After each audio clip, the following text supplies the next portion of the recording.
nós vamos falar sobre Nosso Senhor Jesus Cristo. Mas Nosso Senhor Jesus Cristo foi exatamente quem prometeu aos apóstolos que enviaria o Divino Espírito Santo. E sem Pentecostes era impossível a igreja se expandir. Impossível. Nosso Senhor passou 3 anos, não é, fazendo o apostolado. Quantos ele arrebanhou? Os apóstolos, os discípulos, as santas mulheres, mas alguns lá, dois do Sinédrio, que era Nicodemos e José de Arimateia, mas aquilo estava... Então, e os próprios apóstolos, bem fechadinhos assim da cabeça, Burnet diz o francês, né? Bem fechados, bem estreitos. Eles não, tem certas coisas que eles não entendiam. E hoje foi dito lá, na leitura, que o Divino Espírito Santo seria enviado. E aí eles compreenderiam todas as coisas que Nosso Senhor ensinou. Boa parte daquele povo de Israel, e gentios também, foram beneficiados. É claro que eles foram beneficiados. Se eles não fossem beneficiados, como é que eles iam se mover? Se 3 anos de Nosso Senhor não os moveu. Para chocar um pouquinho aí o início da reunião, como é que a TL entende Nosso Senhor Jesus Cristo? É, porque parece que é para caracterizar um sem terra, talvez, não é? Ora, essa questão dos oprimidos aí, oprimido é o homem sob o jugo do pecado e do demônio. Esse aqui é o grande oprimido. Eu vou mostrar aqui mais adiante alguns slides da configuração geográfica da Palestina. Quem que eram esses oprimidos que a TL fala? Quem são esses oprimidos? Era Pilatos. Poder era Pilatos. Poder era Herodes. O que Nosso Senhor Jesus Cristo falou contra Pilatos e contra Herodes? Se ele veio libertar, o que ele falou no Evangelho? O que consta lá? Referências assim pequenas. Então, esse oprimido é o oprimido do pecado.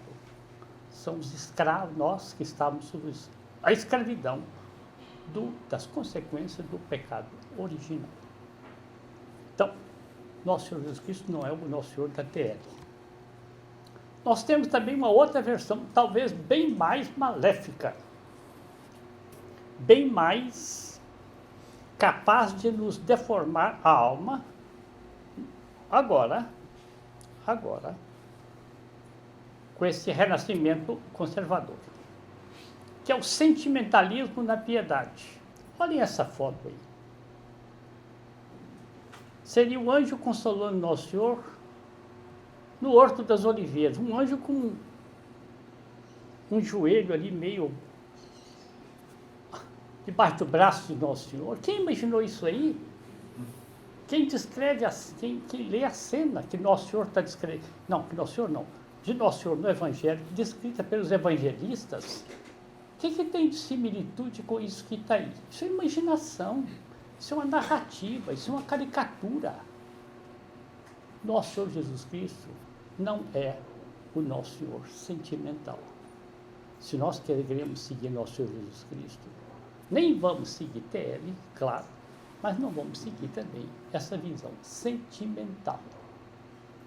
Não há no Evangelho nenhuma base para Nosso Senhor Jesus Cristo sentimental. Claro, eu tive que pesquisar Sagrada Escritura. O livro do padre Louis Claude Filion, francês, morreu em 1927, pegou, portanto, São Pio X, nascido no século XIX. Tem um livro para quem quiser uma leitura espiritual sólida, compreender a vida de Nosso Senhor, pode dar uma lida.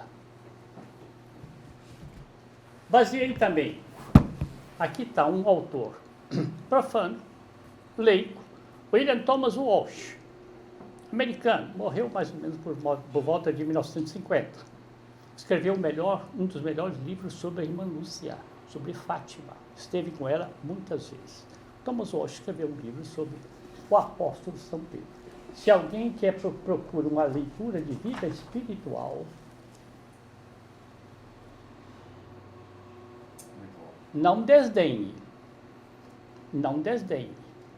Muito profundo. Do capítulo 5º, que o professor Plínio Corrêa de Oliveira escreveu no livro Em Defesa da Ação Católica, 1943. Por quê? Porque a piedade sentimental estava invadindo o movimento católico, quase um século atrás, hein? Mais de 80 anos.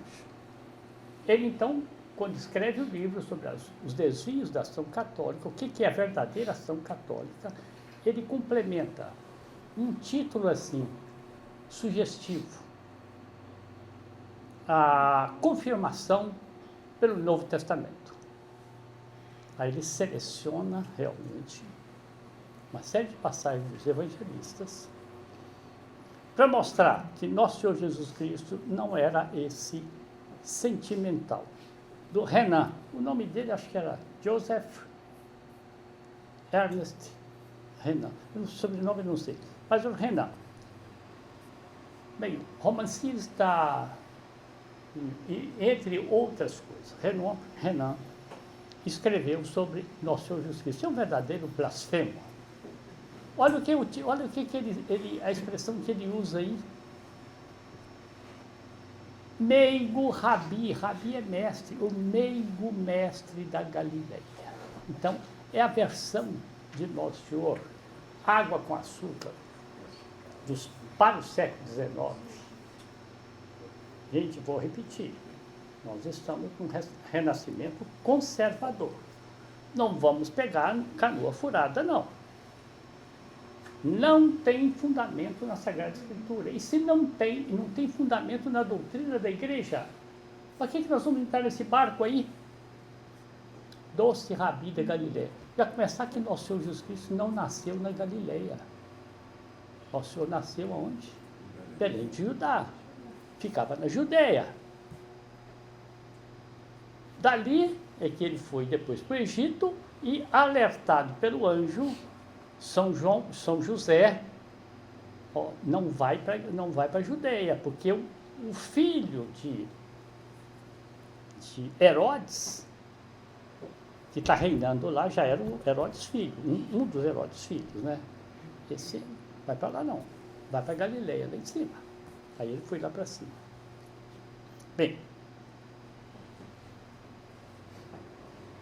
olha, Nosso Senhor curava cegos, paralíticos e até mesmo lunáticos pela simples imposição das mãos. Está vendo? Que é apresentar uma narrativa sobre nosso Senhor Jesus Cristo, entendeu? Assim, muito doce, muito agradável. Olha o que o Dr. Plínio comentou no Legionário a seu tempo, 1941. Vou ler só esse pedacinho aqui. A mentalidade do meigo Rabi da Galileia está viva e palpitante. Ele está falando lá, em 1943. E eu estou afirmando. Está renascendo agora. Está renascendo agora. Continua. As gerações modernas, trabalhadas a fundo pelo liberalismo religioso, tirou a fibra, combatividade, a virilidade, masculinidade, a rigidez de caráter, está sublinhado, não podem suportar a personalidade augusta e íntegra de nosso Senhor Jesus Cristo. Então ele diz, um Cristo meigo, adocicado, afeminado, para meios homens, meias verdades.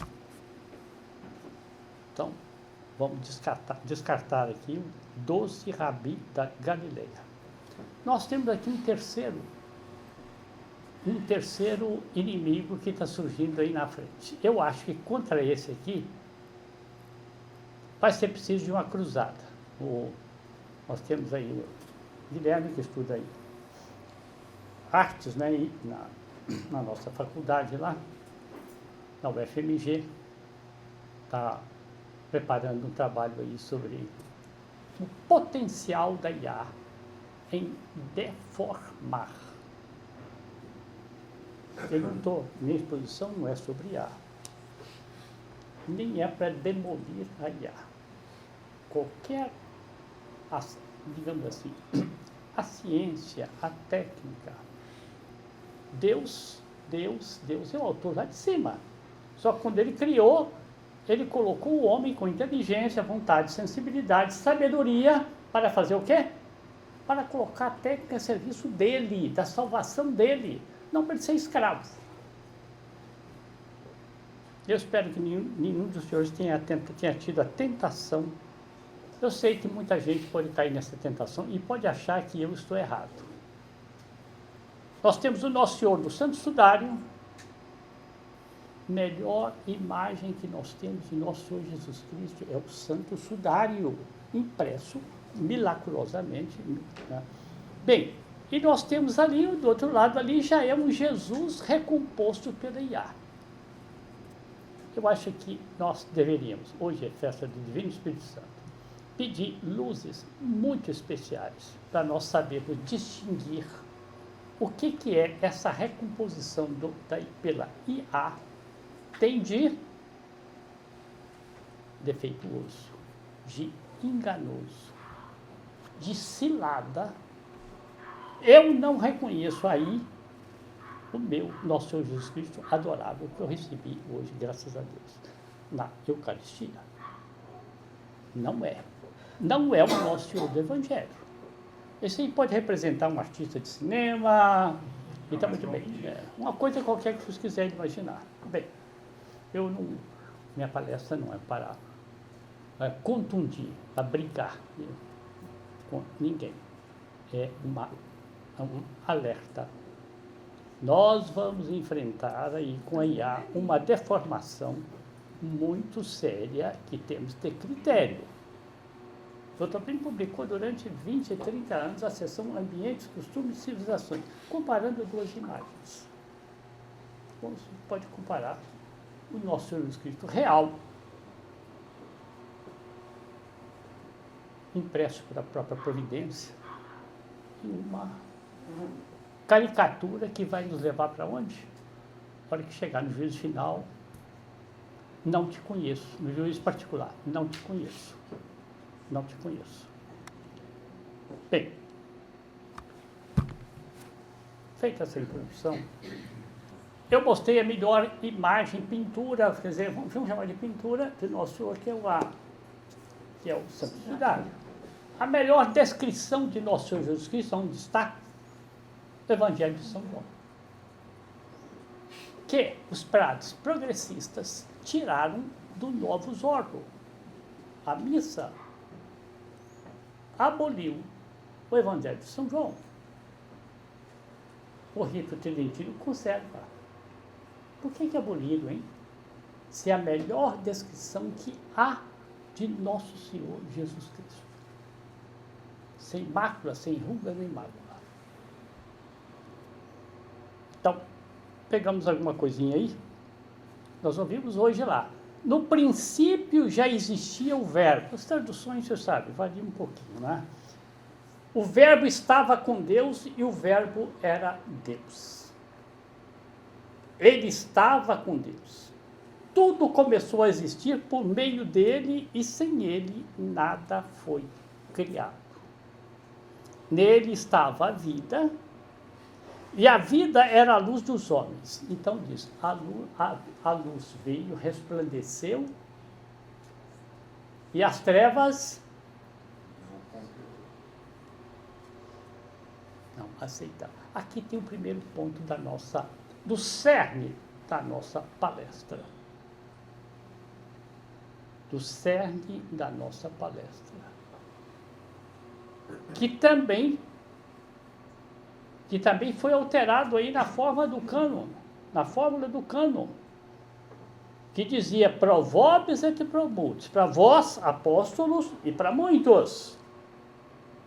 Alteraram para quê? Para vós? Para todos. Não é o que está dito no Evangelho de São João. Nosso Senhor quis salvar todos, sem dúvida nenhuma. Mas todos se aproveitaram do sangue dele? Então é provável e é para muitos, porque muitos são os escolhidos. Não, muitos chamados. Então, vamos cair, como diz hoje o pessoal, na real. Na real. Bem, se eu estiver contundindo um pouco, pessoas me perdoem, mas o Evangelho de São João. Comentário do padre Filion. Não era possível dizer-nos mais claramente, ao abrir o Evangelho de São João, qual era a natureza daquele de quem vamos contar a vida. Porque o padre Filion vai descrever a Nosso Senhor Jesus Cristo segundo os Evangelhos, esse livro, que eu mostrei. Então ele vai. O verbo do Senhor do Pai. Diz que nada poderia ter uma chave, pórtico. É o Evangelho de São João. Tenho só 2 ou 3 linhas aqui. Nessas linhas, temos como que um majestoso pórtico, a porta de entrada, da vida de Jesus.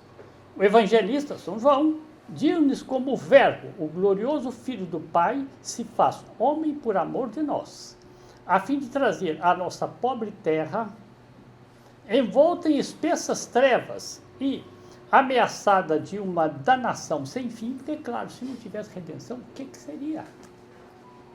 Danação sem fim.